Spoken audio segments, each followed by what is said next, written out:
हैं C news Bharat. वक्त हो चुका है महाराष्ट्र बुलेटिन का। बात करेंगे नासिक की, जहां छत्रपति संभाजी नगर की लासा लुजपत टीम ने 500 रुपए की रिश्वत लेते हुए कार्रवाई की।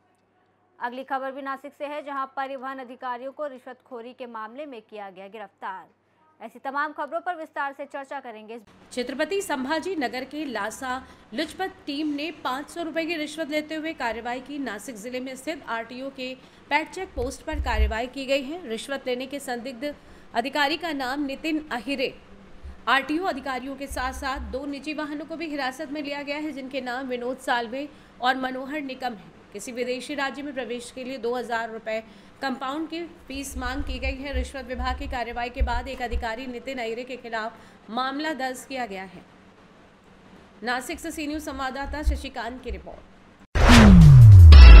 महाराष्ट्र में जहां चोरी और लूटमार की घटना पर नकेल कसने के लिए प्रदेश की पुलिस टीम सबसे पहले चोरों द्वारा इस्तेमाल हुए वाहन को ट्रैक करके अपनी जांच को आगे बढ़ाती है, वहीं आरटीओ डिपार्टमेंट में धड़ल्ले से हो रहे भ्रष्टाचार का ये मामला बेहद दुखद और गंभीर परिस्थिति को उजागर कर रहा है।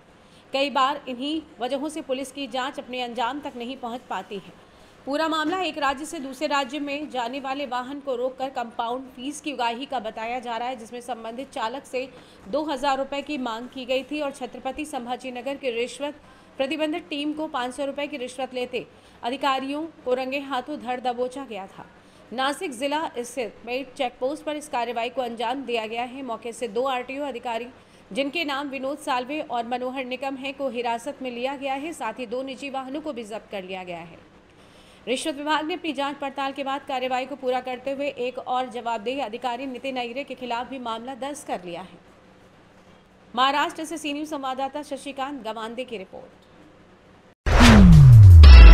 खबर धुले से है, जहां मानव विकास सूचांक में धुले जिला राज्य में 3रे स्थान पर है। जिले की विकसित करने के लिए धुले जिला परिषद के वर्ष 2025-26 के बजट में विकलांगों, महिलाओं और स्वास्थ्य पर अधिक जोर दिया गया है। पिछले वर्ष की तुलना में 27 करोड़ 28 लाख 28 हजार अधिक का बजट जिला परिषद की मुख्य लेखा एवं वित्त अधिकारी स्वरांजलि पिंगले ने सामान्य बैठक में पेश किया। जिला परिषद की प्रशासनिक सामान्य बैठक आज बिसरा मुंडा सभागार में मुख्य कार्यकारी अधिकारी व प्रशासक विशाल नरवाड़ी की अध्यक्षता में आयोजित की गई। इस अवसर पर मुख्य लेखाकार स्वरांजलि पिंगले, अतिरिक्त मुख्य कार्यकारी अधिकारी चंद्रकांत पवार, उप मुख्य कार्यकारी अधिकारी महेश पाटिल, गणेश मेरे, प्राथमिक शिक्षा अधिकारी डॉक्टर किरण कुंवर, माध्यमिक शिक्षा अधिकारी मनीष पवार, स्वास्थ्य अधिकारी डॉक्टर सचिन बेटके, निर्माण विभाग के मुकेश ठाकुर, कृषि अधिकारी श्री गायकवाड़, पशुपालन विभाग सहित अन्य विभाग प्रमुख उपस्थित थे।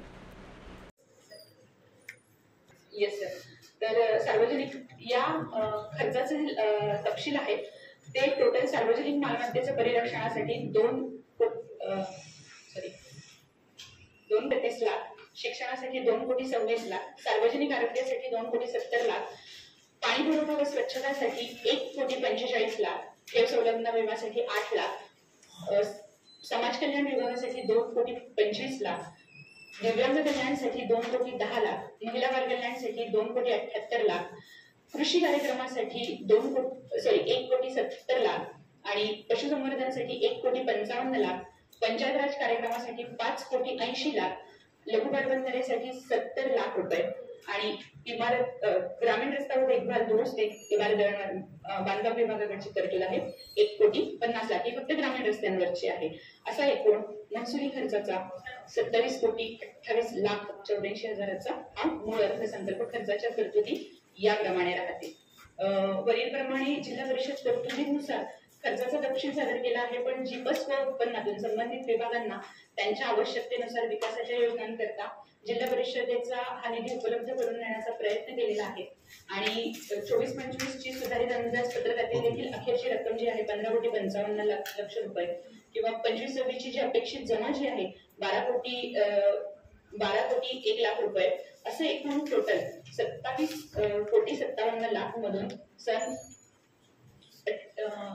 2025-26 साठी 27,28 लाख रुपये वजा जाता 28 लाख रुपये शिल्लक या अनुषंगाने राहत आहेत आणि यावर्षी आपण या अर्थसंकल्पाद्वारे काही नवीन योजना, इनोव्हेटिव्ह योजना राबवण्याचा आणि याचा संकल्प सोडलेला आहे मला असं वाटतं. त्यासाठी माननीय मुख्य कार्यकारी अधिकारी सरांनी त्याच्याबद्दल ब्रीफिंग करावं ही विनंती करते. प्रशासक तथा मुख्य कार्यकारी अधिकारी जिल्हा परिषद धुळे या नात्याने वित्त विभाग तसेच प्रत्येक विभाग प्रमुख ज्यांनी या अंदाजपत्रक 2024-25च्या अंमलबजावणीमध्ये यशस्वीरित्या कामगिरी बजावलेली आहे आणि तसेच 2025-26चे मूळ अंदाजपत्रक बनवण्यामध्ये त्यांनी आपापले इनपुट दिलेले आहेत अशा सर्व विभाग प्रमुख, त्यांच्या अधिकारी कर्मचारी आणि वित्त विभागाचे मी मनापासून अभिनंदन व्यक्त करतो. हा अर्थसंकल्प करताना आपल्याकडे धुळे जिल्ह्यामध्ये विकासाच्या बाबीने बेसिक नीड्स, याला कृषी, पशुसंवर्धन, बेसिक रस्ते, आरोग्य, महिला बाल विकास, शिक्षण, प्राथमिक शिक्षण तसेच पाणी पुरवठा, स्वच्छता या सर्व सर्वांगीण जिल्ह्याचा ग्रामीण विकास कसा होईल यासाठी आपण प्रयत्न करण्याचा या बजेटमधून एक प्रामाणिकपणे प्रयत्न केलेला आहे. तसेच हा संकल्प मांडताना बदलत्या काळानुसार या बजेटिंगचे काही तत्व या प्रक्रियेमध्ये आपण राबवलेले आहेत. त्यासाठी सर्व विभाग प्रमुखांशी त्यांनी प्रस्तावित केलेल्या बजेटसाठी त्यांची चर्चा करून आपण जेंडर बजेटिंग, आउटकम बजेटिंग आणि तसेच बजेट केवळ it's not only about efficiency, economic effectiveness पण कशी करता येईल यासाठी आपण प्रयत्न केलेला आहे. बदलत्या तंत्रज्ञानानुसार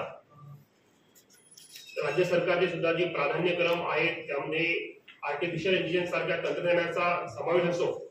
यासाठी धुळे जिल्हा परिषदेच्या बजेटमध्ये प्रथमच आपण काही निधी हा अधिकारी कर्मचाऱ्यांच्या प्रशिक्षणामध्ये आर्टिफिशियल इंटेलिजन्स, ज्याला आपण कृत्रिम तंत्रज्ञान म्हणतो, त्याचा समावेश कसा करता येईल यासाठी दिलेला आहे.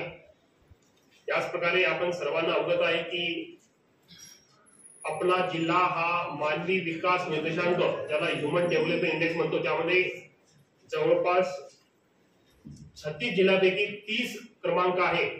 त्याच्यामुळे ह्युमन डेव्हलपमेंट इंडेक्सचे मेजर पॅरामीटर म्हणजे शिक्षण, आरोग्य आणि पर कॅपिटा इन्कम या तीनही बाबीसाठी आपण शिक्षण विभाग, आरोग्य विभाग यासाठी एक महत्वाचं तरतूद केलेली आहे.